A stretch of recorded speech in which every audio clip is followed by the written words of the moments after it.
Mesdames et messieurs, bonsoir et bienvenue à ce journal dédié à l'actualité environnementale sur Planète Terre à Terre TV.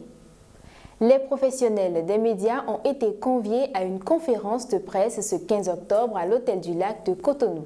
C'était à l'occasion du lancement de la campagne internationale, la campagne nationale bien sûr de plaidoyer pour l'intensification de la nutrition au Bénin.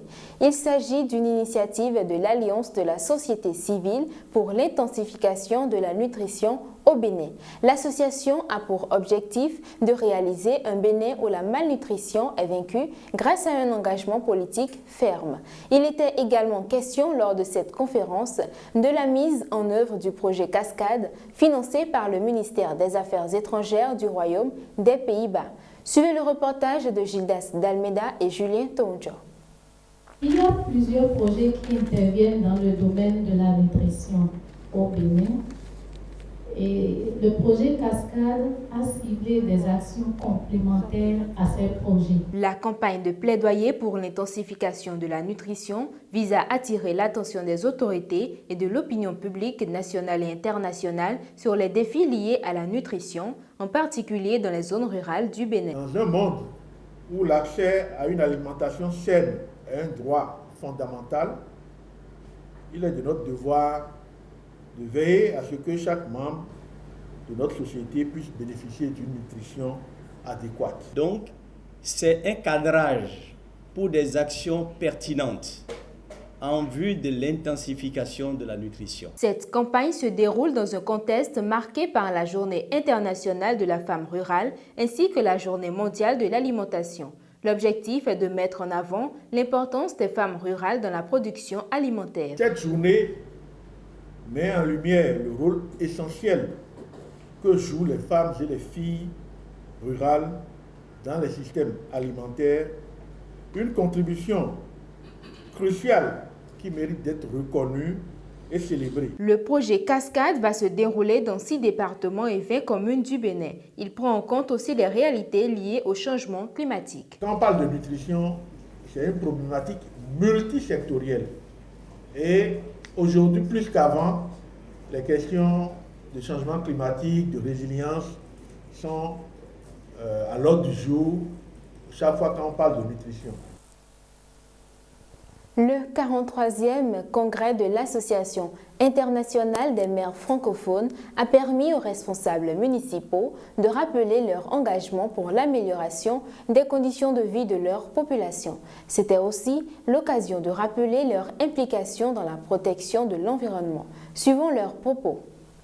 Il était à tout le moins indiqué qu'à la faveur de l'Assemblée générale de l'Association des maires francophones, donc il connaît la participation de plus de 300 maires et de plusieurs associations, que nous venions nous inspirer des bonnes pratiques qui sont mises en œuvre dans le cadre des autres plateformes. Comme tout à l'heure, vous avez entendu parler de la plateforme des Puys du Grand Lac, de l'ASEAN, l'Asie du Sud-Est, des Comores.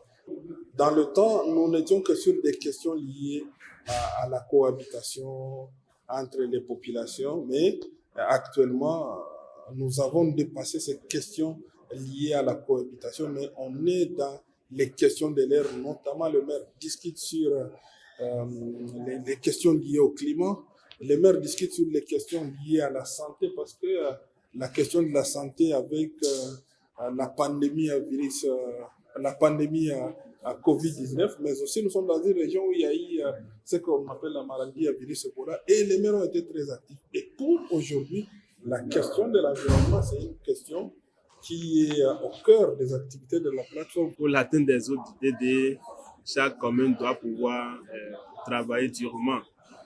Vous savez, pour l'atteinte des ODD, pour ne pas embraser tous les domaines et finalement ne rien faire, nous avons ciblé des objectifs des ODD spatialisés selon notre priorité, selon les priorités de chaque commune. Pour nous, on en a fait, on a retenu 10 cibles prioritaires des ODD et c'est sur ça qu'on travaille.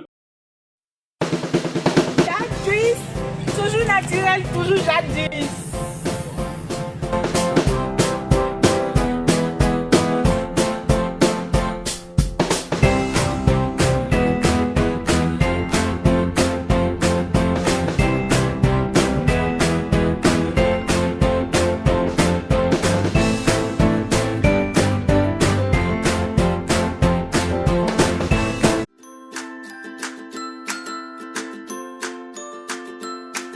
100% Terre vous fait découvrir les merveilles de la nature pour le bien-être de la peau et des cheveux. 100% Terre, c'est des beurres végétaux, des huiles végétales, des graines et des poudres. Passez votre commande en un clic.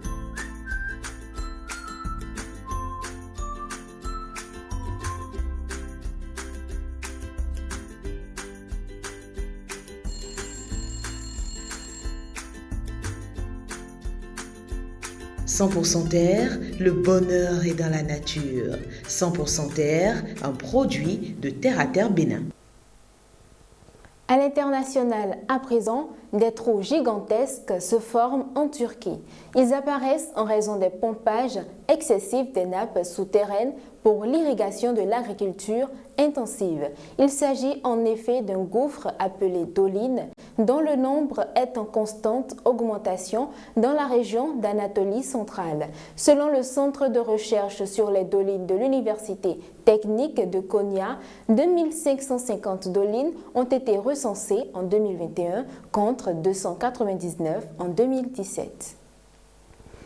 L'Union européenne défendra à la COP28 l'élimination des combustibles fossiles. Il s'agit en effet de ceux brûlés sans captage du CO2 avec un pic de leur consommation mondiale dès cette décennie, selon la position commune des 27 pays de l'Union européenne adoptée le lundi 16 octobre dernier. Ils appelleront à éliminer aussitôt que possible les subventions aux combustibles fossiles qui perpétuent le système actuel et favorise le dérèglement climatique. Contrairement à ce qu'espéraient les ONG, il n'y aura pas de date butoir fixée.